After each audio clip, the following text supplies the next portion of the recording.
दोस्तों, आज हम बात करेंगे एक इम्पॉर्टेंट कंप्लायंस के बारे में। Maharashtra professional tax.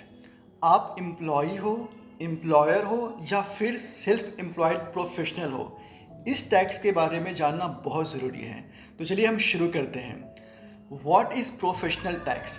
तो प्रोफेशनल टैक्स एक स्टेट लेवल टैक्स है। महाराष्ट्र में इसे the professional state tax of professional trades calling and employment act 1975 के नाम से जानते हैं। ये टैक्स सिर्फ महाराष्ट्र में नहीं बल्कि 20 प्लस स्टेट्स में एप्लीकेबल है, लेकिन रेट्स स्टेट टू स्टेट अलग अलग होते हैं। इसका कलेक्शन महाराष्ट्र गवर्नमेंट करती है। Who collects and who page? Employees. उनके एम्प्लॉयर सैलरी से डिडक्ट करके डिपॉजिट करते हैं। एम्प्लॉयर क्या करता है, अपने लिए भी और एम्प्लॉय के लिए भी रजिस्ट्रेशन लेते हैं और एम्प्लॉय से डिडक्ट किए हुए प्रोफेशनल टैक्स को जमा करते हैं। जो सेल्फ एम्प्लॉयड प्रोफेशनल जैसे CA, doctors, lawyers, consultant, shopkeepers, traders, ये अपना प्रोफेशनल टैक्स खुद पे करते हैं। अगर अपडेटेड स्लैब रेट महाराष्ट्र का अगर देखेंगे तो मेल एम्प्लॉयज़ के लिए up to 7,500 no PT applicable.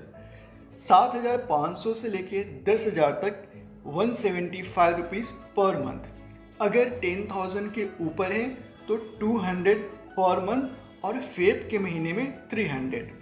Female employees के लिए 25,000 तक नो प्रोफेशनल टैक्स और उसके ऊपर है 25,000 के ऊपर है तो 200 पर मंथ और 300 फेब के मंथ में। दोस्तों, सबसे बड़ा अपडेट ये है कि फीमेल एम्प्लॉयज़ अब 25,000 तक एग्जेम्प्टेड है। मतलब अगर उनकी मंथली सैलरी 25,000 तक है तो उन्हें प्रोफेशनल टैक्स देने की ज़रूरत नहीं है। मेल एम्प्लॉयज़ के लिए ये एग्जेम्पशन लिमिट 7,500 तक ही है। जैसे एग्जांपल में देता हूँ, मेल एम्प्लॉय जिसकी सैलरी 15,000 सैलरी है तो उसे 200 हर मंथ और फेब में 300 देना पड़ेगा। फीमेल एम्प्लॉय अगर उसकी सैलरी 20,000 ग्रॉस है तो उसको प्रोफेशनल टैक्स डिडक्ट करने की ज़रूरत नहीं है। वापस सेकंड कंडीशन में अगर फीमेल एम्प्लॉयज़ की सैलरी 30,000 है तो उसे हर महीने 200 प्रोफेशनल टैक्स डिडक्ट होगा और फेब में 300।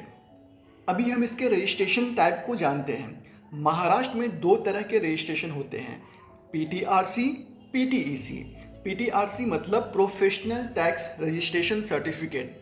ये एम्प्लॉयर्स के लिए होते हैं, ठीक है। इसके थ्रू वो अपने एम्प्लॉयज़ के पीटी डिडक्ट और डिपॉजिट करते हैं। पीटीईसी क्या है? Professional tax enrolment certificate. Self employed professional जैसे सीए, डॉक्टर जो मैंने बताया, और बिजनेस ऑनर के लिए ये होता है। ये अपने लिए पीटी पे करना इनकी जिम्मेदारी होती है। अगर रजिस्ट्रेशन प्रोसेस की बात करें तो आजकल ऑनलाइन एमएसटीडी प्रोफेशनल टैक्स जो होता है http://mahagst.gov.in पर यहाँ पर जाकर रजिस्ट्रेशन कर सकते हैं। Due dates and returns. अगर ड्यू डेट्स एंड रिटर्न्स की बात करें तो अगर आपका एनुअल पीटी लायबिलिटी 50,000 से ज़्यादा है तो मंथली पेमेंट एंड रिटर्न करना है। अगर 50,000 से कम है तो क्वार्टरली एनुअली पेमेंट और रिटर्न करना है। पेमेंट के लिए चालान ऑनलाइन जनरेट करना होता है महाजीएसटी के साइट पे। रिटर्न फाइलिंग का ड्यू डेट हर पीरियड के एंड के बाद होता है। फॉर एग्जांपल, अगर ये महीना अगस्त का है, अगस्त की सैलरी हम लोगों ने प्रोसेस किया तो 30 सितंबर के अंदर अंदर आपको प्रोफेशनल टैक्स का पेमेंट या रिटर्न करना है। अगर पेनल्टीज़ की बात करें तो लेट अगर आप रजिस्ट्रेशन लेते हो तो 5 रुपीज़ पर डे के हिसाब से आपको लेट रजिस्ट्रेशन का चार्ज पेनल्टी देना होता है। अगर आप प्रोफेशनल टैक्स का लेट पेमेंट करते हैं तो इंटरेस्ट रेट 1.25% के रेंज में आपको प्रोफेशनल टैक्स का पेनल्टीज भरना होता है। अगर लेट फाइलिंग किया आपने तो 1,000 या 2,000 का पेनल्टी हर महीने का आता है। तो इसलिए मैं हमेशा सजेस्ट करूंगा कि आप नॉन कंप्लायंस ना हो और पेमेंट आप अपने टाइम पे करें। अब कुछ फ्रिक्वेंटली आस्क्ड क्वेश्चन हैं, जैसे क्या प्रोफेशनल टैक्स इनकम टैक्स से अलग होता है?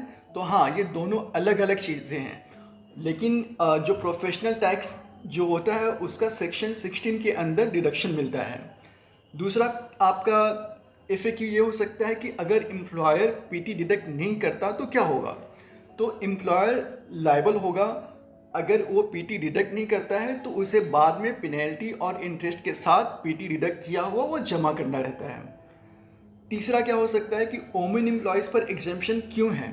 तो महाराष्ट्र गवर्नमेंट ने 2023 में वोमेन वर्कफोर्स को इनकरेज करने के लिए एग्जेम्पशन का लिमिट बढ़ाया था। दोस्तों, अब आपको क्लियर हो गया होगा कि महाराष्ट्र प्रोफेशनल टैक्स कैसे काम करता है, किसको देना है, कितना देना है और कब देना है। अगर आप HR या पेरोल प्रोफेशनल हो तो ये नॉलेज आपके लिए डेली काम आएगी। वीडियो पसंद आया तो लाइक, शेयर और सब्सक्राइब ज़रूर करें और नीचे कमेंट करके बताएं कि आपको और कौन से HR या पेरोल टॉपिक्स पर वीडियो चाहिए। Thanks for watching my channel. Please do like and subscribe.